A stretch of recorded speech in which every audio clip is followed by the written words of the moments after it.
नमस्कार. आज आपण काव्याची कथा पाहणार आहोत. एका घनदाट जंगलात रात्रीच्या वेळी एक 13-14 वर्षाची मुलगी बाबा बाबा हाका मारत चालली होती. पण तिला काही तिचे बाबा सापडत नाही. ती खूप दूरपर्यंत आपल्या बाबांना शोधत जाते आणि अचानक पाय घसरून एका खड्ड्यात पडणार तोच ती मुलगी दचकून जागी होते. काय झालं काव्या? अशी का दचकून उठलीस? किती घाम फुटलाय बघ तुला. आज परत कालचंच स्वप्न पडलं का गं? नंदिनी मावशी म्हणाली. मावशी, काही नाही ग. गेले 1-2 वर्षापासून मला हे स्वप्न सारखं पडतंय. काव्या अंथरुणातून उठत म्हणाली. काव्या, 15-16 वर्ष झाली आता. तू खूप विचार करते ना, म्हणून हे स्वप्न तुला पडतं. विसरून जा त्याला. तो परत येईल असं वाटत नाही, नंदिनी मावशी बोलली. काव्या त्यावर रागातच बोलली. नंदिनी मावशी, बास कर आता. जा तू झोप, मी पण झोपते. तशी नंदिनी मावशी तिच्या खोलीत निघून गेली. काव्याचा ओरडण्याचा आवाज ऐकून नंदिनी मावशी तिच्याजवळ पळत आली होती. खरं तर काव्याला लहानपणापासून नंदिनी मावशीनेच मोठं केलं होतं. काव्यावर मावशीचा खूप जीव होता.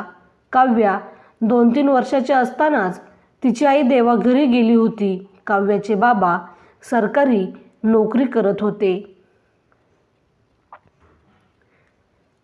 आई गेली तेव्हा काव्या खूप लहान असल्यामुळे तिला काही कळत नव्हतं. ती आई आई म्हणून रडायची. काव्याला आपल्या आईचा खूप लळा होता. पण आई दिवसभर दिसली नाही की ती सारखी रडायची. काव्याची नंदिनी मावशी त्यांच्या गावातच राहत होती. त्यामुळे मावशी काव्याला आपल्या घरी घेऊन जायची. मावशीच्या शेजारपाजारची मुलं काव्यासोबत खेळायला यायची. काव्याचे बाबा ऋषिकेश दररोज कामावर जायचे. बायको गेल्यापासून त्यांनी दारू प्यायलाही सुरुवात केली होती. तो त्याच्या वेळेनुसार कधीतरी काव्याला आपल्या घरी आणायचा. ऋषिकेशचं लक्ष काव्यामधून कमी होऊ लागलं होतं आणि तो दारूच्या जास्तच व्यसनी जाऊ लागला होता. काव्याला काय हवं नको ते सर्व नंदिनी मावशीच पाहिजे.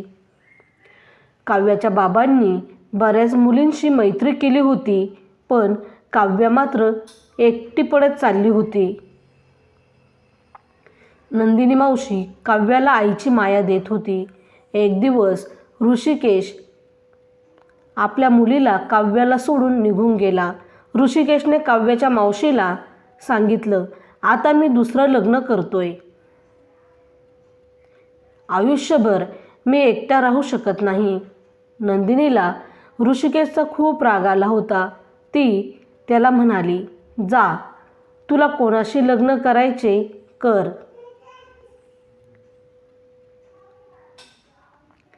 काव्या माझ्या बहिणीची मुलगी आहे. तिला सांभाळायला व आईचं प्रेम द्यायला मी समर्थ आहे. ऋषिकेश काव्याला सोडून गेला तेव्हा ती अवघी 6 वर्षांची होती. आई वारली. बाबा आपल्याला सोडून गेले याचा काव्याने चांगलाच धासरा घेतला होता. अशातच काव्याला रात्रीची विचित्र स्वप्ने पडायची. त्यामुळे ती दचकून उठायची. यावेळी पण तसंच झालं होतं. पण काव्या आता 22 वर्षांची झाली होती. काव्या आपल्या बापाचा तिरस्कार करू लागली होती. काव्यासाठी तिचं अख्खं विश्व म्हणजे तिची नंदिनी मावशीच होती. नंदिनी मावशीने तिला कधीही आईच्या प्रेमाची कमतरता जाणवू दिली नाही. एक दिवस काव्या मंदिरात दर्शनासाठी गेली होती. काव्या मंदिराच्या पायऱ्या चढत असताना एक 9-10 वर्षाच्या मुलाचा तिला धक्का लागला. त्यामुळे काव्याच्या हातातलं पूजेचं ताट खाली पडलं. तिने कसंबसं स्वतःला सावरलं आणि जोरात त्या मुलाच्या कानशिलात लगावली. पण त्या क्षणी काव्याच्या लक्षात आलं की तो मुलगा एका पायाने अपंग आहे. आणि त्यामुळेच पायऱ्या उतरत असताना तोल जाऊन आपल्याला त्याचा धक्का लागला. काव्याचा राग शांत झाला. तो मुलगा मात्र खूप घाबरला होता. काव्याने त्याला खाली बसवलं आणि विचारले, कुठे जायचे? तो अजूनही थरथर कापत होता. तरीही तो बोलला, मंदिराजवळच राहतो मी. काव्या त्याला त्याच्या घरी सोडवायला गेली. तिने त्याला नाव विचारलं तेव्हा त्या मुलाने आपलं नाव सार्थक सांगितलं. सार्थकला त्याच्या घरी सोडून काव्या परत मंदिरात गेली आणि दर्शन घेऊन आपल्या घरी आली. काव्याने घरी आल्यावर घडलेला प्रसंग नंदिनी मावशीला सांगितला. असेच एकापाठोपाठ दिवस जात होते. काव्याचं शिक्षणही अगदी छान चालू होतं. काव्या दर रविवारी मंदिरात दर्शनासाठी जायची. तिथे गेल्यावर तिला सार्थक पण भेटत असे. आता काव्या आणि सार्थकची चांगली मैत्री झाली होती. सार्थक काव्याला ताईच म्हणायचा.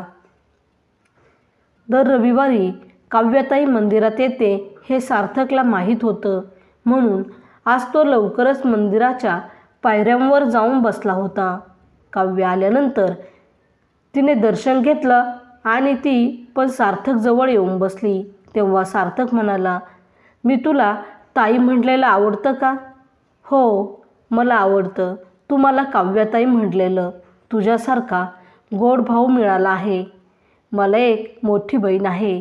तिचं पण नाव काव्य आहे. सार्थक बोलला. तुला पण बहीण आहे? काव्या बोलली. बाबा सांगतात. मी तिला पाहिलं नाही कधी. सार्थकचे डोळे भरून आले होते. अगं ताई, ती आमच्यासोबत राहत नाही, पण ती जिथे कुठे असेल तिथे सुखी राहो एवढंच वाटतं. सार्थकच्या या बोलण्याने काव्यालाही रडू आलं. काही वेळ ती त्याच्याकडे पाहतच राहिली. अगं ताई, बाबा घरी वाट पाहत असेल, मी जातो म्हणून सार्थक आपल्या घरी निघाला. तशी काव्याही उठली आणि तिनेही घराचा रस्ता धरला. काव्या इतकी वर्ष ज्या व्यक्तीचा तिरस्कार करायची ते म्हणजे तिचे बाबा.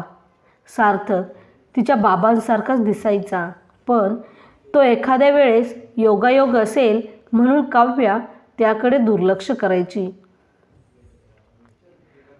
एक दिवस काव्या मंदिरात गेली, पण त्या दिवशी सार्थक आला नव्हता. म्हणून दर्शन घेतल्यानंतर ती सार्थकच्या घरी गेली. तिने घराबाहेरून सार्थकला आवाज दिला. तसा सार्थक धडपड करत काव्याजवळ आला. काव्या म्हणाली, अरे सार्थक, तू घरी एकटाच आहेस का? अरे, तुझे आईबाबा कुठे गेले आहे? तेव्हा सार्थक म्हणाला, काव्याताई, मला आई नाही. काही दिवसांपूर्वीच ती वारली. बाबा आहेत ते कामावर जातात, त्यामुळे मी घरी एकटाच असतो. पण आज बाबांना सुट्टी असल्यामुळे ते पण घरीच आहेत. आत्ता ते दूध आणायला बाहेर गेलेत. येतील थोड्या वेळात. तू बस. काव्या खुर्चीवर बसली आणि सार्थकचे घर निहाळू लागली. समोर टीव्ही शेजारी एक फोटो ठेवला होता. त्यावर हार घातला होता. कदाचित ती सार्थकची आई असेल असे काव्याला वाटले. तेवढ्यात सार्थक काव्यासाठी किचनमधून फरसाण व लाडू घेऊन आला आणि ते दोघेही फरसाण व लाडू खात बोलत बसले. काही वेळानंतर सार्थकचे वडील आले आणि ते सार्थकला आवाज देतच घरात आले. कोण सार्थकला आवाज देते म्हणून काव्याने दरवाजाच्या दिशेने पाहिले आणि तिला धक्काच बसला. सार्थकचे वडील तर आत जाऊ का बाहेर या अवस्थेत दरवाजातच थबकले, कारण काव्याला आपल्या घरात बघून त्यांनाही धक्का बसला होता. दोघेही काही न बोलता एकमेकांकडे पाहत होते. सार्थकच्या बाबांनी काव्याला खूप वर्षानंतर पाहिले होते, पण पाहता क्षणी त्यांनी तिला ओळखले होते. पळत जाऊन आपल्या मुलीला मिठी मारावी असे त्यांना वाटत होते. तेच होते काव्याला एकटे सोडून दुसरे लग्न केलेले तिचे बाबा ऋषिकेश होते. लेकीकडे पाहून त्यांना अश्रू अनावर झाले होते. पण तर काव्याच्या डोळ्यात वडिलांबद्दलचा राग स्पष्टपणे दिसत होता. काव्याताई, हे माझे बाबा ऋषिकेश आहेत, सार्थक बोलला. तशी काव्या रागातच उठली आणि म्हणाली, सार्थक, मी जाते. मला नंदिनी मावशीने आज लवकर घरी बोलावले आहे. अगं काव्याताई, असं का करते? माझे बाबा आत्ताच आले आहे, त्यांच्याशी थोड्या गप्पा मार. ताई आत्ताच आली आणि लगेच निघाली म्हणून सार्थकला वाईट वाटत होते.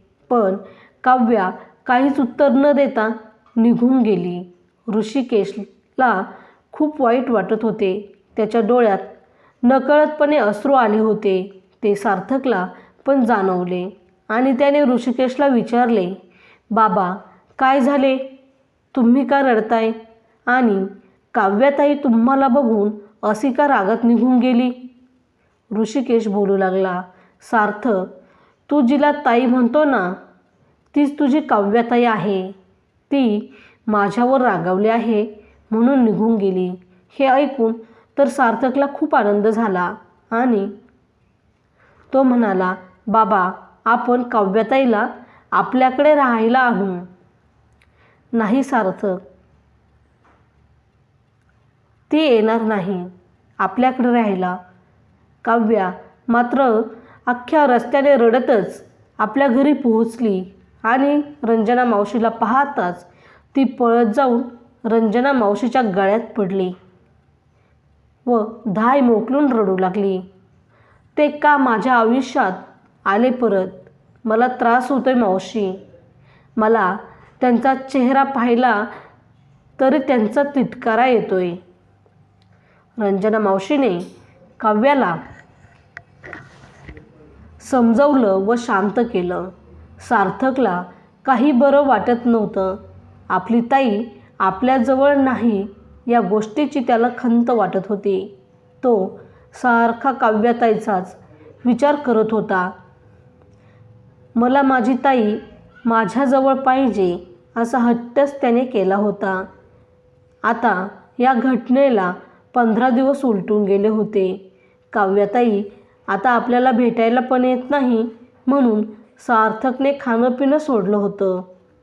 त्यामुळे तो आजारी पडला होता. आता मात्र ऋषिकेशचा नाईलाज झाला होता आणि तो सार्थकसाठी रंजनाच्या घरी गेला.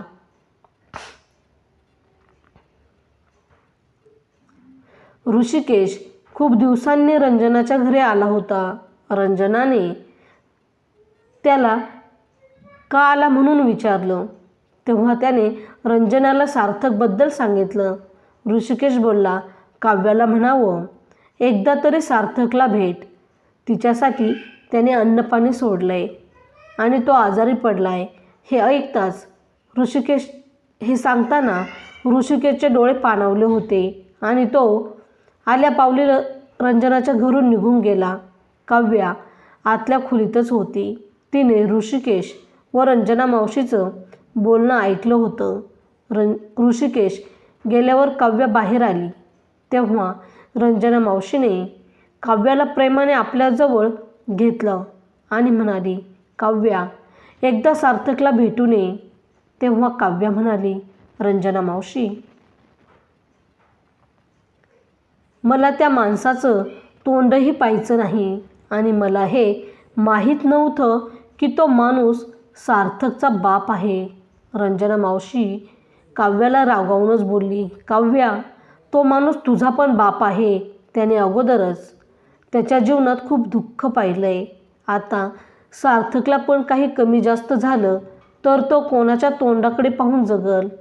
काय म्हणायचं मावशी तुला नेमकं? काव्या बोलली, सार्थकला तू भेटली नाही म्हणून तो आजारी पडलाय. त्याने तुला भेटायचा हट्ट धरलाय. त्यात तो अपंग आहे. त्याला अजून दुखावू नकोस. भेटून ये एकदा, रंजना मावशी बोलली. काव्या मावशीचे बोलणे ऐकून सार्थकला भेटायला जायला तयार झाली. दुसऱ्या दिवशी संध्याकाळीच काव्या सार्थकला भेटायला त्याच्या घरी गेली होती. सार्थकची अवस्था पाहून तिला खूप वाईट वाटलं आणि रडूही आलं. काव्याताई आल्यामुळे सार्थकला मात्र खूप आनंद झाला होता आणि त्याने हट्ट करून काव्याताईला आपल्या घरी राहण्यास भाग पाडलं. काव्या वडिलांबरोबर बोलत नव्हती, पण सार्थकसाठी ती तिथेच राहू लागली. सार्थकही आजारातून लवकर बरा झाला. खरं तर त्याच्या आजारावर एकच औषध होतं, ते म्हणजे काव्याताई. आता त्याला आपल्या हक्काची बहीण मिळाली होती. दोघा भावा बहिणींचं एकमेकांवरील प्रेम बघून ऋषिकेशही मनोमन सुखावत होता. पण बाप लेकीचा अबोला मात्र शेवटपर्यंत तसाच होता. आपल्या चॅनलवर नवीन असाल तर प्लीज चॅनलला लाईक, शेअर आणि सबस्क्राईब नक्कीच करा, कारण अशा छान कथा या चॅनलवर तुम्हाला ऐकायला मिळतील. व्हिडिओ शेवटपर्यंत पाहिल्याबद्दल धन्यवाद.